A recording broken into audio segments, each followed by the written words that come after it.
Hello everyone.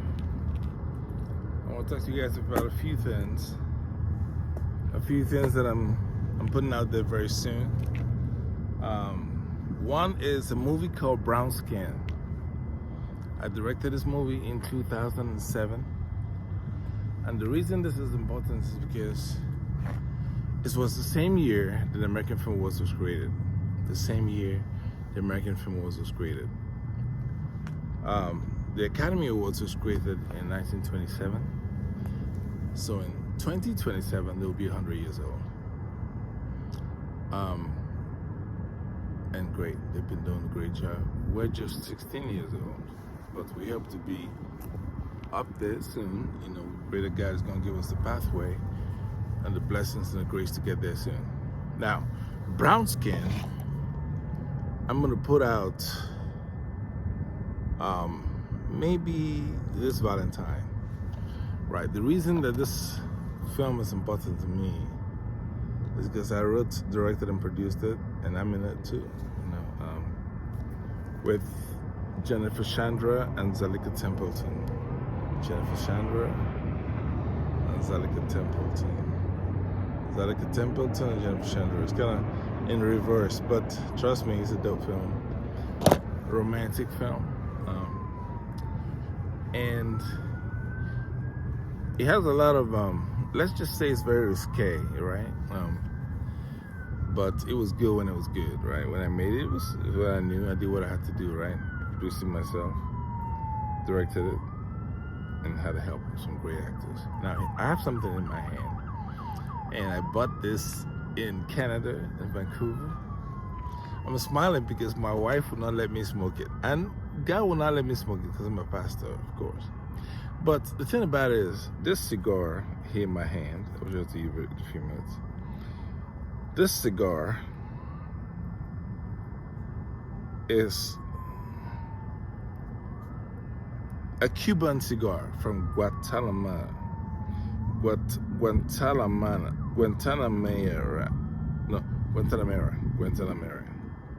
right?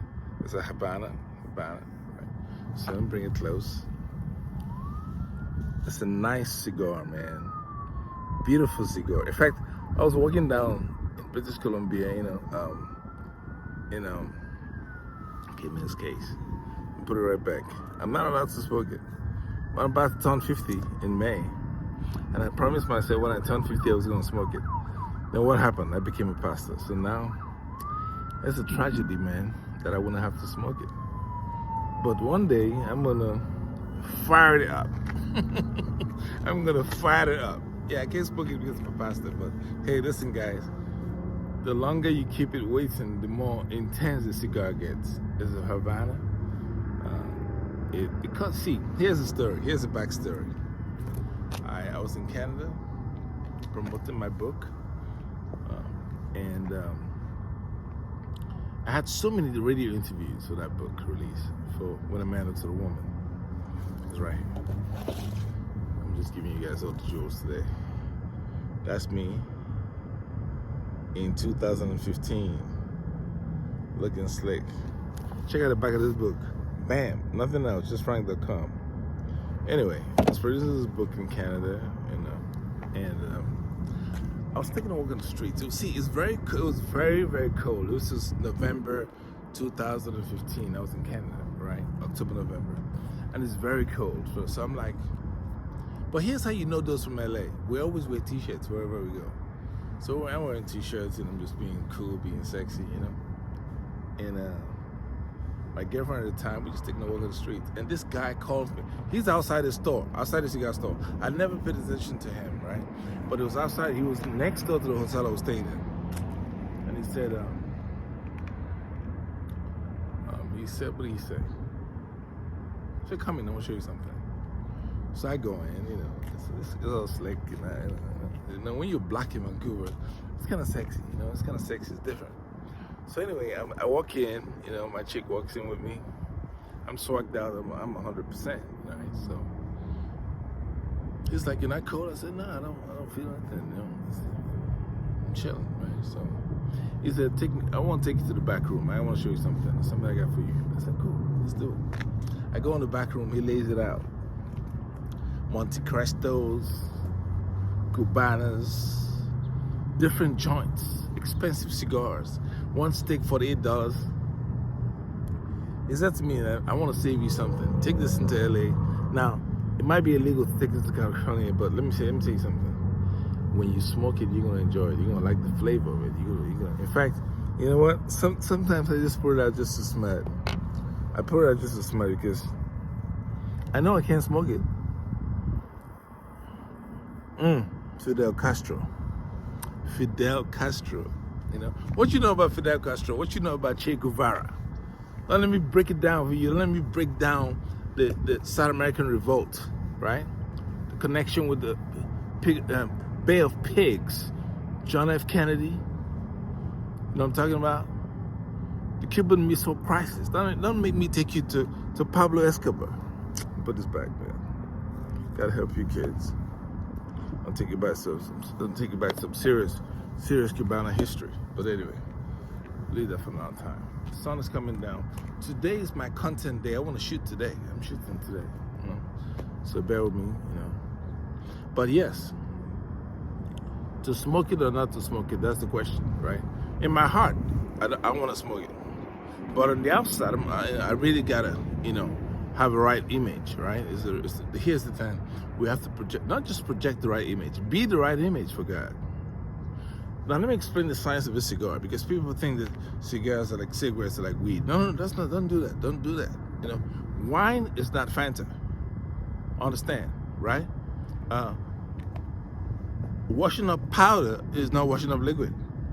They're not the same thing, right? So when you pour that powder to wash your clothes, it's not the same as me using some soft, leathered, lustrous detergent for washing. You know, that's not good. You know, there's a difference. So with these kind of cigars, these luxury cigars,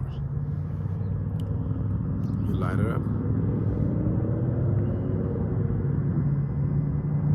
you fire it up, right? There's tools for smoking this, but you don't smoke it, you don't inhale. You just take it in your mouth, let it savor around, enjoy the flavor, and then you exhale.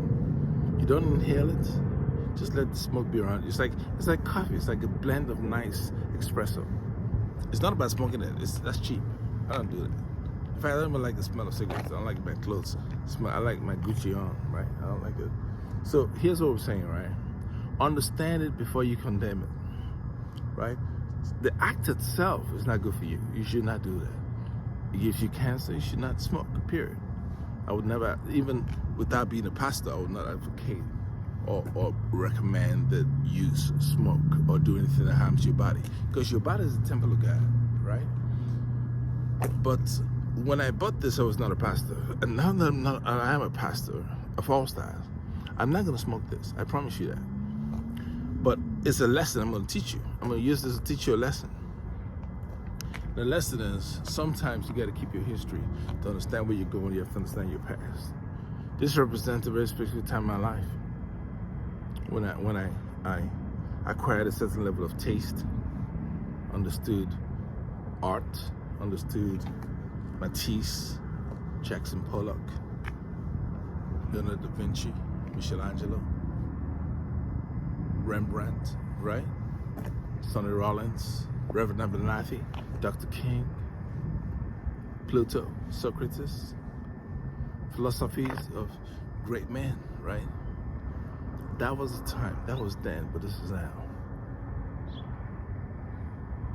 Thank you so much. That's my Cigar Story. But hey, Brownson is coming out this Valentine's Day.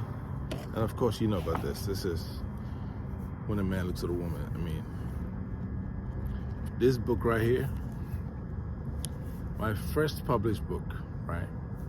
I promise you, if you read this book, if you're a woman, right, it will change your life. You know why?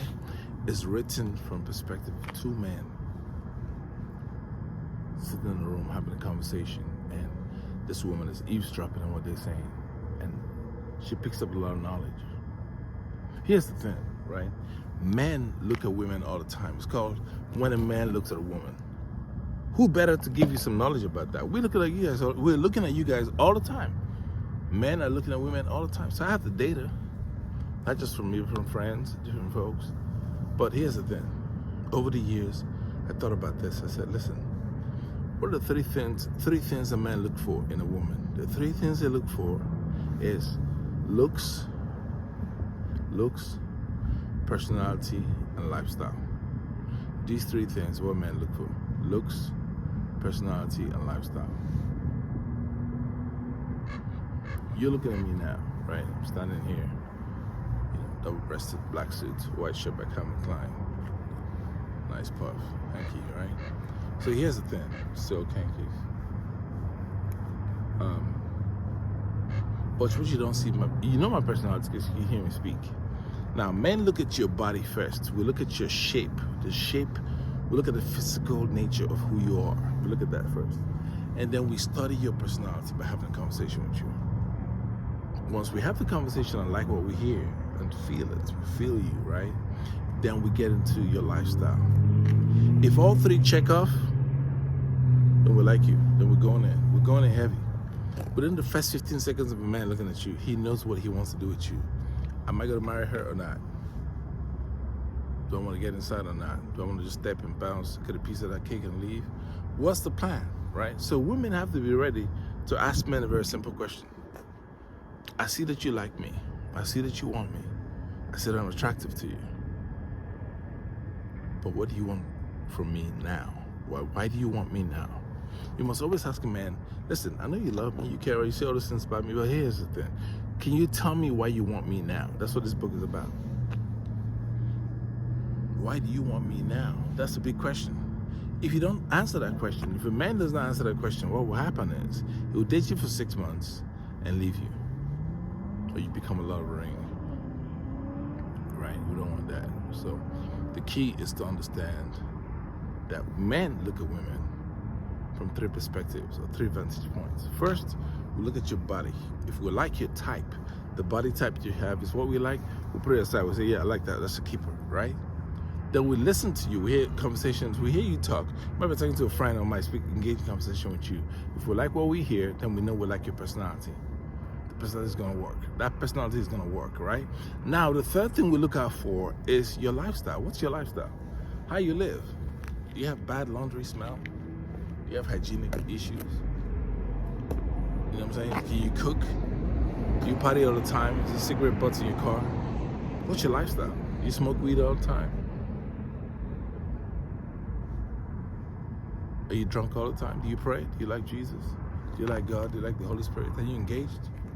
How many guys are you sleeping with right now? Like, we're going to find out. We're going to find out how many old boyfriends are you still sleeping with? We're going to get into that. We're going to know. We're going to find. Eventually it's going to come out. How many guys are on the line? How ready are you to settle down? Can you cook? If you don't want to cook, would you learn to cook? If you can't cook, would you learn? Are you willing to learn to cook? Right. So it's not just that you can't cook or you don't want to cook. It's not about that. It's about, are you willing to work for something that's great? So that's why when you look at this book, I describe different kinds of men in different types of situations with women. I describe different types of women in different scenarios with men. So you get to get a first-hand look at how men are thinking when it comes to these issues. And once you understand that, it's easier for you to go into the marketplace and present yourself to get results. That's the key. I gotta leave it here. Thank you guys for being with me. Again, I'm signing out. Hope you have a great day.